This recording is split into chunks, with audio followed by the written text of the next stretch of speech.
What's up, everybody? Welcome inside the MRN studios. It is another edition of NASCAR Coast to Coast, brought to you by our friends at Whelen Engineering, manufactured in America for over 70 years.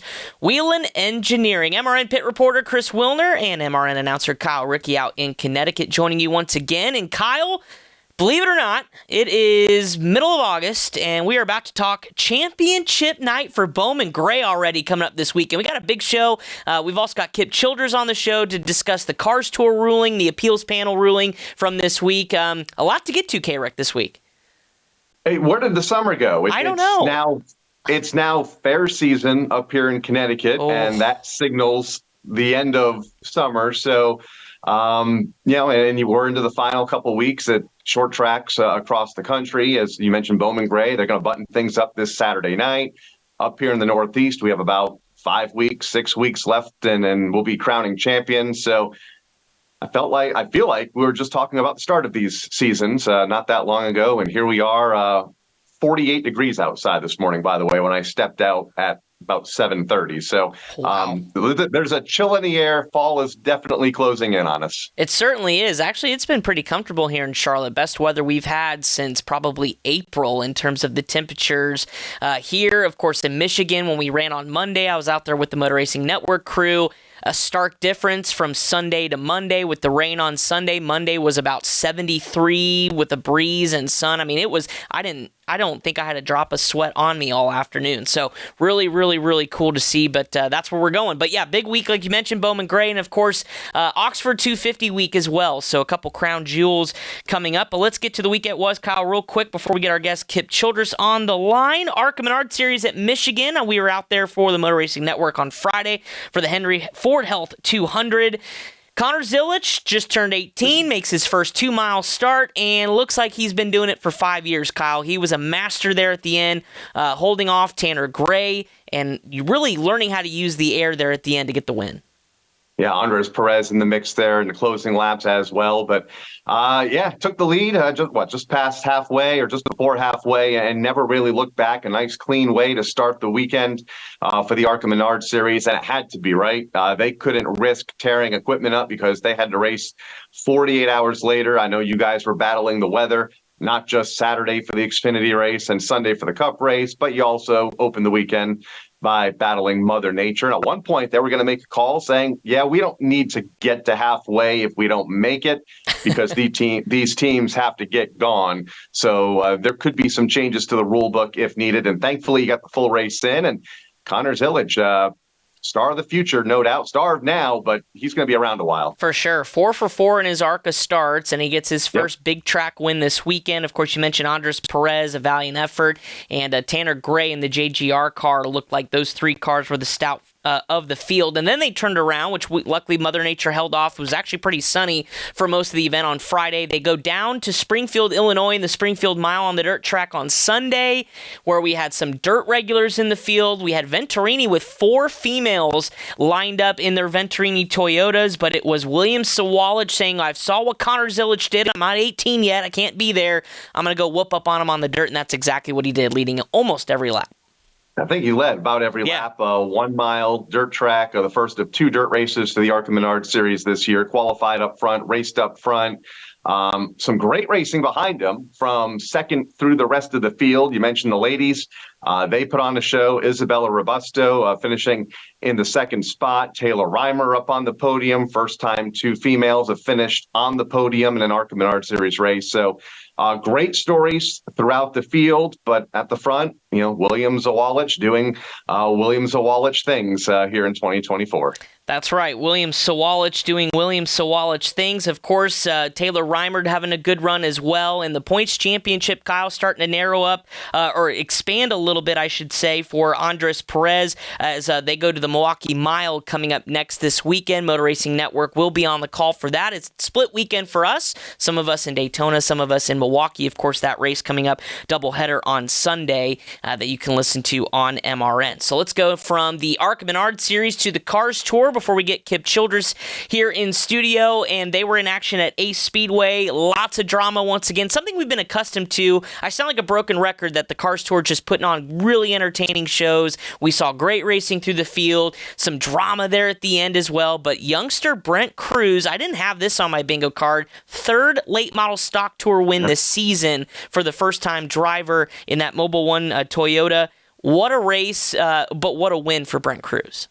And was fourth with 10 to go. Yeah. That's how intense it got there in the closing laps. Connor Jones had an issue with 8 to go. You had Ryan Millington and Brendan Queen battling for the top spot. They came together. Millington went around after running so hard for the lead. I mean, they went back and forth lap after lap after lap for more than half of that event. So another spectacular event for the Cars Tour at Ace. Mother Nature worked out for him for once. I know that's something that a lot of folks have been battling all year, but especially that series. So a good race, good crowd, and good weather all combined for a spectacular night. Yeah, and they go back-to-back as well because that was a postponed event, so Wake County this weekend. And on the pro late model side of things, first of all, shout out to Caden Quapple. Carson Quapple out running the Xfinity car at Michigan, so Caden got the call to do double duty, finished third in the late model stock for JRM, then goes out and wins the pro late model over Caden Honeycutt. So a really good weekend for Caden Quapple out there at Ace Speedway. And like we said, coming up this weekend, it's the Drive for Per Year 125 at Wake County, 7:30 p.m. coming up on Saturday night. Finally, NASCAR Wheel and Modified Tour at Thompson, just up your neck of the woods, Kyle, with the Thompson 150, a legendary racetrack for the Tour on its schedule. And it's Patrick Emmerling. We've now had 7 different winners in 10 races, and it's 7 straight different winners, I should say, as he gets his first win for the team and his first win since 2021. So Patrick Emmerling knocking the rust off here at Thompson this weekend. Yeah, 3 years since his last win at Riverhead Raceway on Long Island in New York, and he did it in dominant style. Won practice, won qualifying, led every lap, won the race. A lot of people didn't see that coming and really haven't seen the way this season has played out on the NASCAR Wheel and Modified Tour coming. I think a lot of folks thought Ron Silk, Justin Bonsignor, they're pretty much going to trade things off every week, but that has certainly not been the case. A lot of different names in victory lane, and Patrick Emmerling adding his name to that list. A great crowd, a great field of cars at Thompson last Wednesday night, and good to see that place full again, and good to see Patrick back in victory lane for the first time in almost 3 years. That's right. We've seen Patrick on the NASCAR Xfinity schedule for partial seasons the last several years, but good to see him back in victory lane. And, of course, you mentioned Justin Bonsignor, second-place finish. Retakes the point lead over Ron Silk, who faded there in the race on Wednesday. 4 points the difference as they get a week off before going down to New York's Oswego Speedway, another legendary track up there in New York that's coming up with the Toyota Mod Classic 150 August 31st. Some other winners before we get to our guest, Kip Childress, this week. On my docket, how about Nick Sweet, 28th career win at Thunder Road on Sunday. Shout out to Dave Moody. He was watching that in the media center a little bit on Sunday as we were waiting out the rain. And on my neck of the woods, being from the Hoosier State, Dakota Armstrong getting the win, a former NASCAR Xfinity Series driver with the USAC Silver Crown Series at Worldwide Technology Raceway at Gateway. Anybody stick out to you this weekend, Kyle? Yeah, talked about Riverhead a moment ago. Timmy Solomito picked up a pretty big modified win there over the weekend, one of their biggest events of the year, the Baldwin Evans Jerzambek 77. Led much of the race late. It's his home racetrack. And congratulations to Timmy. I know a big event, stacked field, a great field of race cars, always for that event, celebrating 3 of the local heroes there that we have sadly lost over the years. So congratulations to Timmy. Also, Burt Myers and Mike Spini picking up the twin feature wins at Bowman Gray on Saturday night. What was a very big race program and a night full of news at Bowman Gray to start the race program there. this past Saturday in Winston-Salem. That's right. We'll get to that here after the break in our news and notes segment, but lots of good winners. Congratulations to everybody. And of course, coming up next, we've got Kip Childress joining us in studio, Executive Director of the Cars Tour, of course, to break all things down as we tie a knot on the appeals process from North Wilkesboro Speedway with Trayton Lapcevich and Chad Bryant Racing. We'll talk about what happened with the appeals decision and where they move on from here, because the Cars Tour is rolling into Wake County Speedway this weekend. So we'll get all the updates from Kip Childress coming up next here on NASCAR Coast to Coast, brought to you by Whelen Engineering. Whelen Engineering, a global leader in the emergency warning industry, designs and manufactures reliable and powerful warning lights, white illumination lighting, sirens, controllers, and warning systems for the automotive, aviation, and mass notification industries worldwide. Whelen products are designed, sourced, and manufactured in America and tested on site to meet the toughest industry standards. Whelen Engineering, manufactured in America for over 70 years. We never left, and we're here to stay.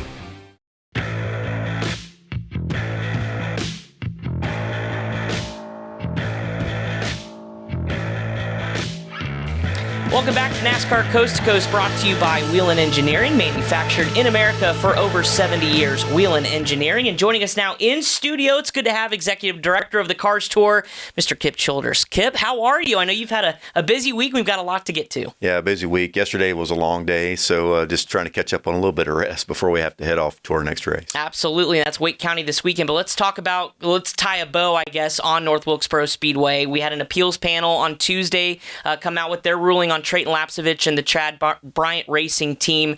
Just kind of give us the lowdown on what the appeal and the amendment to that penalty was. Right. So, number one, it's the first time that any of us can recall the Cars Tour actually had an appeal hearing.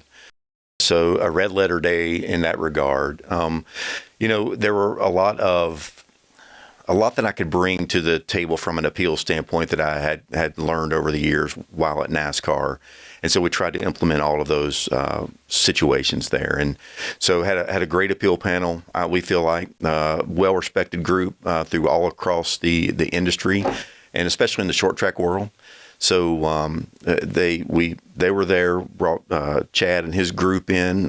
Trayton was with him, and another crew member that was with them to be able to present their case.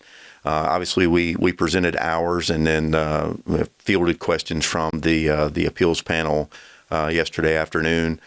A long deliberation process, and all told, I think the process lasted for nearly 7 hours. Wow! So it wasn't something that any one of us took lightly. But at the end of the day, the ruling that the panel had was that Trayton and Chad and their team would be able to keep the win in the stat column, hang on to the trophy.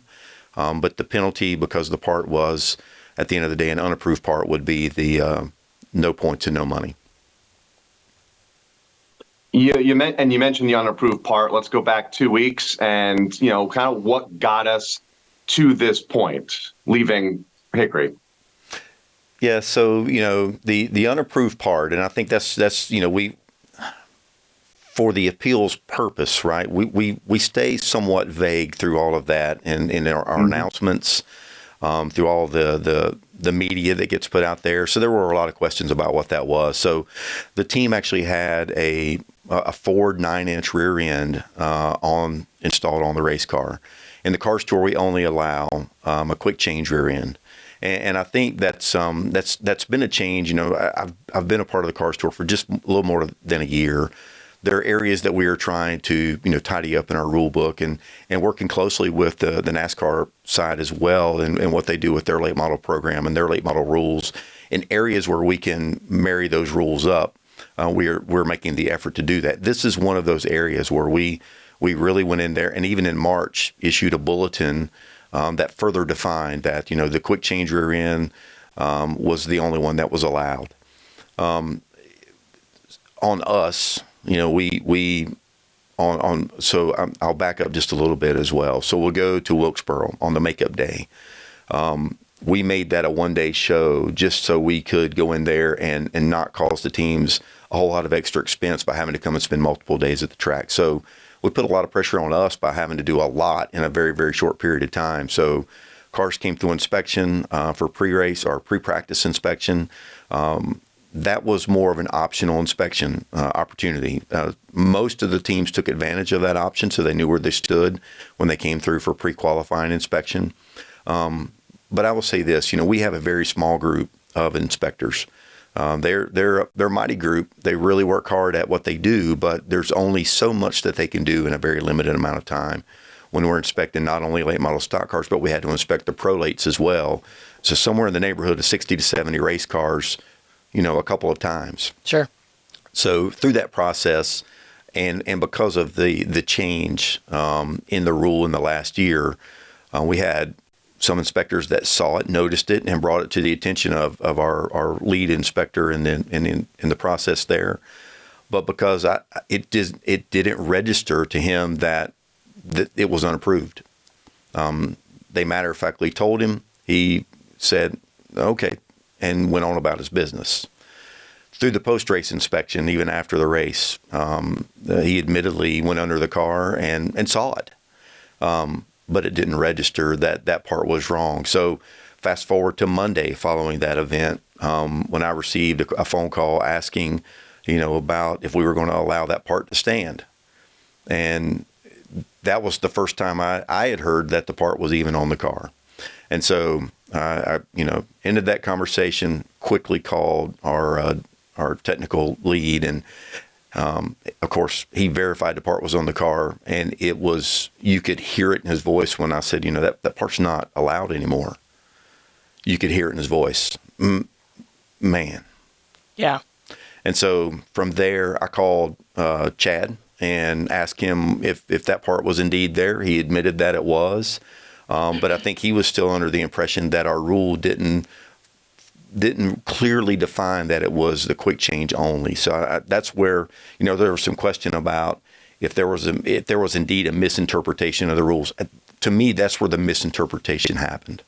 We feel like that our wording in the rule book is clear and accurate, and he didn't read it that way. So there was a misinterpretation.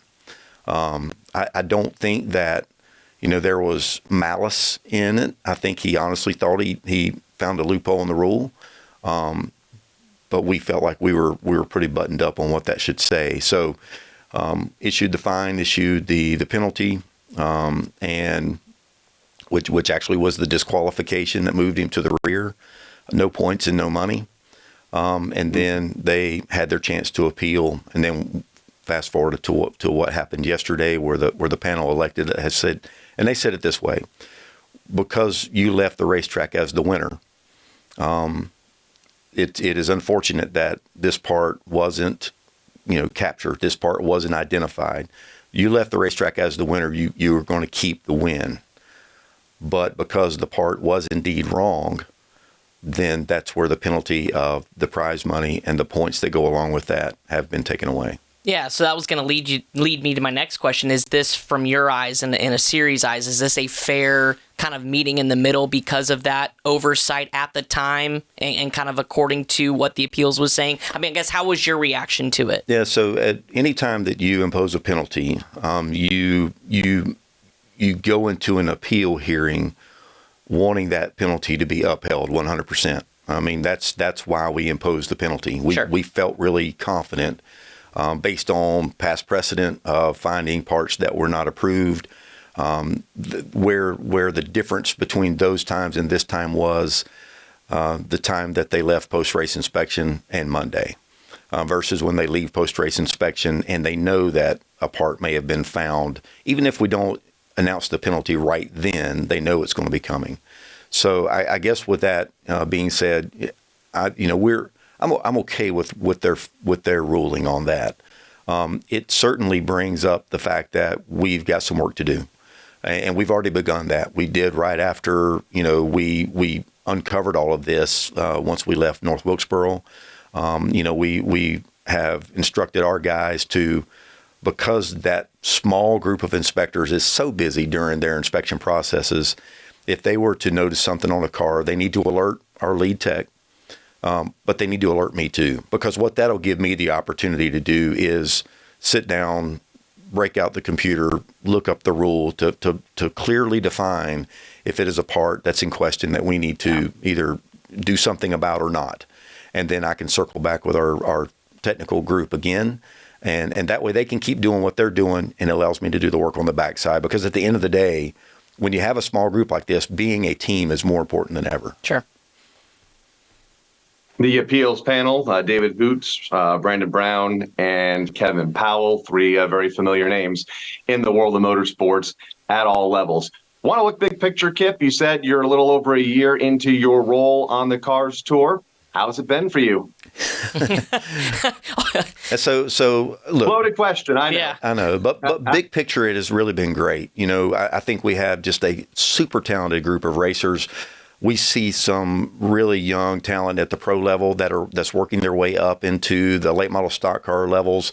And we're seeing some of our guys at the late model stock car levels have opportunities to go racing even in the national levels of NASCAR. And, you know, at the end of the day, that's where we want to be. We want to be a rung on the ladder. So to see those folks have the opportunity to succeed and move up, that is a great opportunity for them. It's a good spotlight for us. You know, we want to make sure that, you know, what we're doing, not only for the drivers, you know, I tell our inspection team, I tell the crew members, if you want to use us as the rung on that ladder, we're going to be your biggest cheerleader along the way. So that part of it has been great. It hasn't come without some challenges. You know, like I said, we have worked on our rule book to tidy that up somewhat. There's more work to do. And while that can be a little tough on the hair follicles, but that part of it too is the fun part, trying to figure out what needs to be done, maybe what shouldn't be done as well. And really keep trying to fine tune what is already a great product on the racetrack. Absolutely. And I think, you know, you look at the next generation coming up, you know, Cars Tour is a great example of that rung of the ladder. But I'm curious now, because obviously we saw this in Richmond, and you guys have had your own instances with this rough driving, this wreck at all costs for the win. How important is it for you guys to set the example and be like, hey, like, you got to develop the good habits here and understand what's okay here before you go on to the next level? Yeah, you know, I don't know that we first and foremost wanted to be the example. I think that what we were looking at is we want our guys to race. We want them to race hard, but we also want them to be able to race relatively clean coming to the checker. Sure. And so, you know, having the opportunity to, you know, to be able to react when we have things like what happened at Hickory. Number one, we want to make sure that we're right. When that situation happened coming to the checker there, we have a great group of officials that are up in race control. We all, you know, really quickly looked at one another and all confirmed exactly what we saw. And we're able to make that call, you know, relatively quickly. You know, and I think at our level too, we want to try to curtail as much of that as we can. Number one, these teams don't have a shop full of race cars. Their inventory levels are not very high. And so we want to be able to see them the very next race when they come to the racetrack. So, you know, we want to be diligent with what we do. We want to be consistent with the calls that we make. And I really feel like that, you know, Danny Willard that calls our races, myself up in race control, Lee Watson, who's our scorer, Keely Dubinsky, Justin, all of us that are up in the tower, you know, we are doing our level best to stay consistent with all those calls. You mentioned a lot of great names there, a lot of great people that have been on the Cars Tour for a long time. My final question is for you. Just over a year ago, what attracted you to the Cars Tour? Well, you know, the very first, when I first heard that the opportunity was there, I had to weigh out the opportunity versus what I was doing. And I was the first to say that in the Cup Series, I love my job. To be able to, you know, first and foremost, work throughout the week with the professionals that are just across the way from you guys at the R&D Center. You know, I love that opportunity that I had for nearly 15 years. To work with the crew chiefs, the hauler drivers, everyone that's in the garage at all levels that I was able to work at. I loved all of that. And then to top all of that off, I got to sit in the pace car on Sunday. Not a bad gig. So, you know, I loved all of that. But at the same time, too, and we've all talked about it, too, a 38 race schedule was a grind. And so when I heard that this was, you know, a possibility and I looked into it, it was an opportunity to, be a part of something that's going to be pretty doggone special. And to be able to do that. Oh, and by the way, we have 17 races on the schedule when you combine the late models and the pro lates, and most of them are within a drive distance of my house. Yep. I have my oldest daughter is about to give birth to my first granddaughter. Oh, wow. And so to be able to now know that I'll be home and be able to be a part of that, the only thing I told, our ownership group, Dale and Kevin and Jeff and Justin, is that this would have been better if it had come along about 20 years ago. So I could have been with my kids too. But to have that opportunity now to be a part of my family even more than I've ever been before with a granddaughter on the way is pretty doggone special.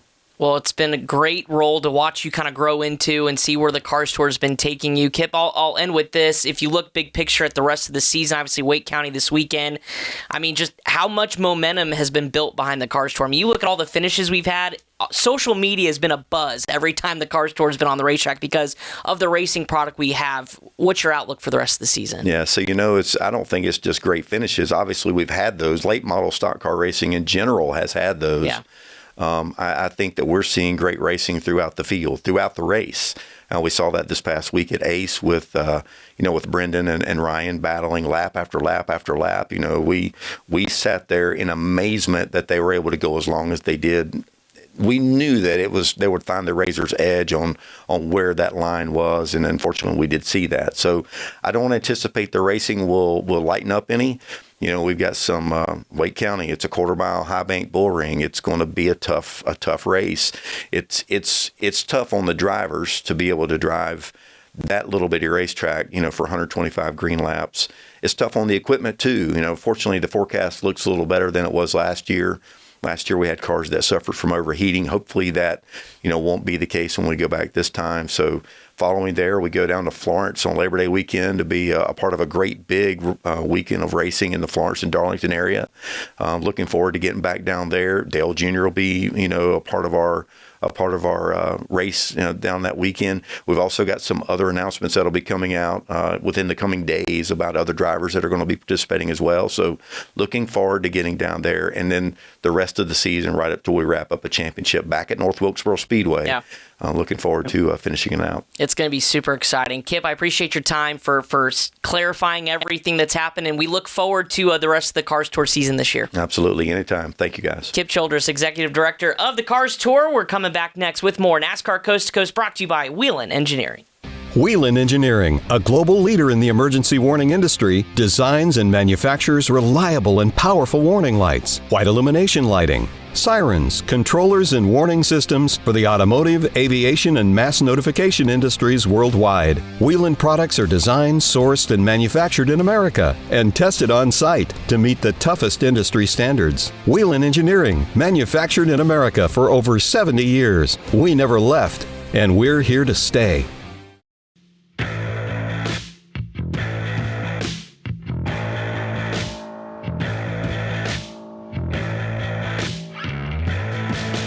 Welcome back to NASCAR Coast to Coast, brought to you by Whelen Engineering. Great conversation with Kip Childress. Appreciate him joining us on the show. Kyle, learned a lot, and you can see just how long this week has been for Kip. So I'm excited for them to put this behind them and move forward here to Wake County Speedway this weekend.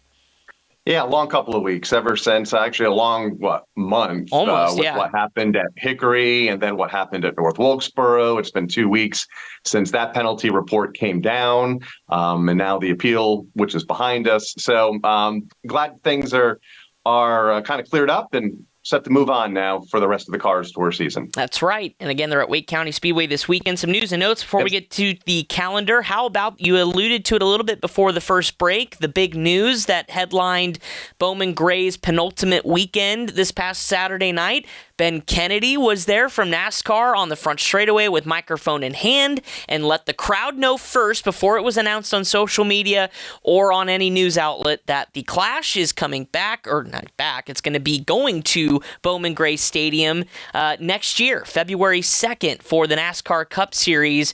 Which, two things come to mind, Kyle. One, I'm excited. I have yet to go to the stadium, and I'm only an hour and a half away, so I'm excited that whether that's my first time or not, excited to see a cup race there. Two, we're going to have to invest in some MRN parkas because it's not that warm, although we're kind of in the South February 2nd in Winston-Salem. Yeah, I look forward to this. We saw the great show that the Cup cars were able to put on in the LA Coliseum. 3 years, a lot went into that event, constructing the track, then deconstructing the track, and making sure you could get the fan base there in the middle of one of the biggest cities in the world in LA. Now to take a similar event, you have the facility ready to go. You don't have to construct the event or construct the racetrack and then deconstruct it a day later. You have the fan base, and that's, I think, why they waited until Saturday night, just in case this week has some weather issues. Let's get the announcement out there. And Ben did a great job telling the crowd, hey, for the first time in over 50 years, Cup cars are coming back to NASCAR's longest sanctioned short track in the country, longest continuous running weekly track in the country. Going to be a great show. February, it could be chilly, but like Elton Sawyer said a few weeks ago, we used to race in Rockingham and Richmond in February where it was 30, 40 degrees. So I'm not sure what time of day that this event is going to take place. I assume it'll probably at least end under the lights, but going to be a great show and a great way to start the 2025 campaign here in a couple months' time. Absolutely. Really exciting for Bowman Gray, for NASCAR, and for everybody that calls the stadium home to get to go see Cup cars back at the stadium. Also some news this week. Yeah. And I was there the night Ben Kennedy won at Bowman Gray Stadium in a Can-Am car, in 2013? Hard to believe that's 11 years ago. So kind of like a full circle moment for him and the family and for the sport. Wonder if they'll let Ben do like a ceremonial lap in a pace car or Cup car just to kind of relive that. I don't know. That's kind of cool. But hey, cool. Fun fact though. That's really cool, Kyle. The other news kind of coming out of the grassroots level in NASCAR Regional is Gus Dean, who's of course one of the Venturini stable of drivers on the ARCA Menard Series platforms. Part-time scheduled this year. He's going to be running the NASCAR Xfinity car for AM Racing, the Ford Mustang, this week at Daytona on the High Bank. So Gus Dean, who of course ran really well in the ARCA Menard Series there in February with Venturini Motorsports, going to have an opportunity at the Xfinity ride, and of course a possible double with ARCA, because now ARCA runs Sunday at Milwaukee. We may see Gus Dean make the trek from Daytona to Milwaukee. All right, let's get to the calendar. Speaking of Milwaukee, it is the ARCA Menard Series Sprecher 150 Sunday afternoon on the Motor Racing Network. Airtime for that 1 p.m. Eastern Time. Series regulars, Kyle, still winless. It's been a story we've talked about all year long. Connor Zilic, 4 for 4. William Sawalich won Springfield. I mean, Milwaukee proves to be another interesting racetrack. It put on a great race last year with Jesse Love, but I would have to think it's going to come down to one of those two between Zilic and Sawalich. Yeah, and there's only 22 points separating them in the East standings, getting down to the final couple of events for the ARCA Menards East Series. This, of course, is a combination event. Connor Zilic, a 22-point lead. So a lot of storylines sprinkled throughout the field. I know last year in the ARCA Menards Series, a great field, close to 30 race cars started that event. Expect the same depth here on Sunday afternoon as drivers race not only for the East title, but also the national title. And will we see a national series winner for the first time this season? We will hope to see one. I know Andres Perez or LeVar Scott would love to be the guy that can do it, and especially LeVar being so close at Springfield until a late race restart. So we'll see what happens. William Sawalich is your defending winner, and of course, Marco Andretti also made an announcement. He's back in the ARCA car this weekend. He's going to do double duty with the ARCA Menard Series race and then following with the Truck Series. 49-point lead for Andres Perez over LeVar Scott going into this weekend. We heard from Kip Childress just a little bit ago in segment number 2 about Wake County. Tight quarter-mile racetrack that's going to put on a really good race for the Cars late model stocks this weekend. The drive for Puryear 125, 7:30 p.m. Eastern on Friday. Carson Quapple won this race starting from 18th a year ago. I think with the level of talent, it may be hard to do that again this year if you start that deep in the field. But you say how tight the track is, and it is. But he proved last year that you can go from the back to the front. You can make your way up through the field methodically, maybe avoid a few incidents in the way. So it can be done. So, going to be a great race this weekend. Only that division in action for the Cars Tour. Yep, that's right. Brent Cruz comes in with 3 wins. He now takes a just 15-point back seat to Connor Hall in the championship. So Brent Cruz is putting himself in championship position here late in the season. And a couple of locals to note in this race. For those of you going to tune into the race, Carson Heislip, local favorite with 2 wins this year, is going to kind of charge for the locals, as well as Clay Jones, a 4-time Wake County Speedway track champion in the field as well. A big, I guess, late model crown jewel coming up this weekend is the Oxford 250. We talked about some of the winners earlier this year on the show that have got preliminary wins to try to get their cars dialed in. But the big Oxford 250 is this weekend at Oxford Plains. 60-plus drivers on the entry list. No Cole Butcher, your defending winner. He has an ASA Stars National Tour race. So we will have a new winner this year, although he won the last 2. But we've got former winners in the field like Johnny Clark, Cassius Clark, Bubba Pollard, and Travis Benjamin all in there as well. Kyle, this is a huge one. And when you look at late models, the format, though, it's all on Sunday between heat races all the way through the feature. Yeah, and the last chance races and the dashes. I mean, there's a lot of different events that go into building the starting lineup for the race. And it's fun to watch, just seeing who makes the race. I believe it's going to be a 36-car field, maybe 40 with provisionals. And so that's going to leave at least 20 to 25 cars that are going to fail to qualify for the event. So a lot of big names that you mentioned, they're the favorites. And, a lot of big names potentially could miss the event as well with how tight things have been up there the last couple of years with some stars not making it. That's right. I even see Cup Series and Xfinity Series spotter Derek Nealon for RCR is on the entry list as well. So he'll be breaking out his car up there at Oxford Plains. Championship night, we talked about at the top of the show. Bowman Gray Stadium puts a bow on 2024 with a championship night. The Ag South Farm Credit Union 150. Double points to capitalize on championship night, Kyle. Burt Myers versus last year's champion, Brandon Ward. It's down to 26 points. What do you think happens this weekend? I'm doing the math as I speak. I think it's 6 positions now. It would have been 12 with a 26-point gap, 12 or 13 positions between the two. Now it's 4 points a position. So far less between Burt Myers, Brandon Ward. They've been getting 22, 24 modifieds, 150 laps.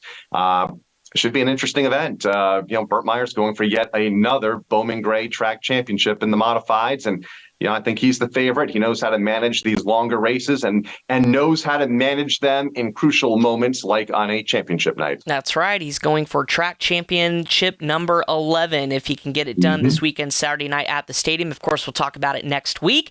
Some other races on the calendar, Kyle, that maybe catch your eye. For me, it's the ASA Stars National Super Late Models out to Owasso in Michigan. It was postponed from a week ago. Casey Roderick leading Cole Butcher by just 2 points in that championship. And how about the Alan Kwiecki Memorial at Slinger, the Super Late Models, as well as your local track, Stafford, is on Friday. What's on the docket for this weekend at Stafford? Double features for the late model stock cars. They were rained out a couple of weeks ago when Mother Nature came in halfway through the race program. So all of our divisions in action, 2 races for the late models. And right now, I don't want to say anything too loudly, but the weather looks fantastic. Hardly any humidity. I'm knocking on wood for you.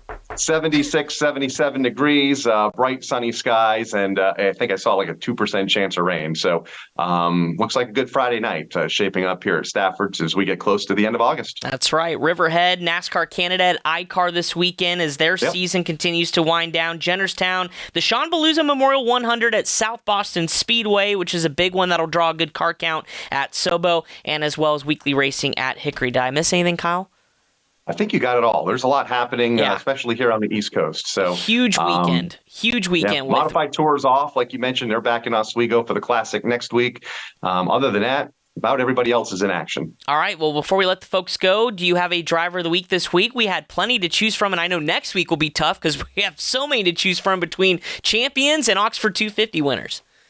I like Isabella Robusto this week, coming from the back of the pack to finish second. The ladies have been in the spotlight a lot this week, not only in the ARCA series, but around the country, including up here in Connecticut. 24-year-old Amanda West won her first SK Light Modified race at Stafford Speedway, holding off 30 other cars in the closing laps. It was an amazing moment. The place went nuts, and it's only a matter of time before Isabella picks up that win. Looking at her numbers, 3 starts in the ARCA National Series, 2 top 5s, 1 start in the East Series on a top 5 finish, 5 starts in the West, 2 top 5s, and she was leading at one point when she blew a tire there at Irwindale and didn't finish. So it's only a matter of time, and I wish she was kind of running a full season somewhere, because she would be a contender week in and week out, and will be, I assume, next year when we see her more often. I hope so as well. And she's got that Toyota TRD backing as well, so I'm sure there's a plan laid out for Isabella, but good driver of the week this week. All right, well, MRN is back on the air, as we mentioned a couple of times during the show. It is a split weekend for the network. We've got a crew at Daytona, where yours truly will be at, beginning Friday for NASCAR Cup Series pole qualifying from the World Center of Racing at 5 p.m. Eastern, followed by the NASCAR Xfinity Series Wawa 250, presented by Coca-Cola. Airtime for that race at 7 p.m. Then on Saturday, we're under the lights at Daytona for the NASCAR Cup Series Coke Zero Sugar 400. 3 races to go in the regular season, and that airtime for NASCAR Live Race Day at 6:30 p.m. Eastern. Then on Sunday, as we travel home, hopefully, Mother Nature dependent, we also have the ARCA Menard Series at Milwaukee at the Milwaukee Mile for the Sprecher 150 at 1 p.m. Eastern on MRN. And to cap things off for a busy weekend, it's the NASCAR Truck Series, the LiUNA 175 on MRN at 3:30 p.m. on Sunday. So, a lot going on. Kyle, we're going to miss you in Daytona. And I know you're going to be tuned in all weekend long to everything NASCAR Regional and everything going down in both Daytona and Milwaukee. A lot happening at short tracks across the country. One of the oldest racetracks in the country in the Milwaukee Mile, and one of the show places of the sport, if not the show place of the sport, Daytona International Speedway. So certainly a lot to watch and listen to this coming weekend. It's going to be a blast. We'll see you next week, Kyle. For our producer, Pat Jaggers, Kyle Rickey, and of course our guest this week, Kip Childress. My name is Chris Willner. We appreciate you for tuning in to NASCAR Coast to Coast, brought to you by Whelen Engineering, manufactured in America for over 70 years. Whelen Engineering. We'll break it all down and see you next week.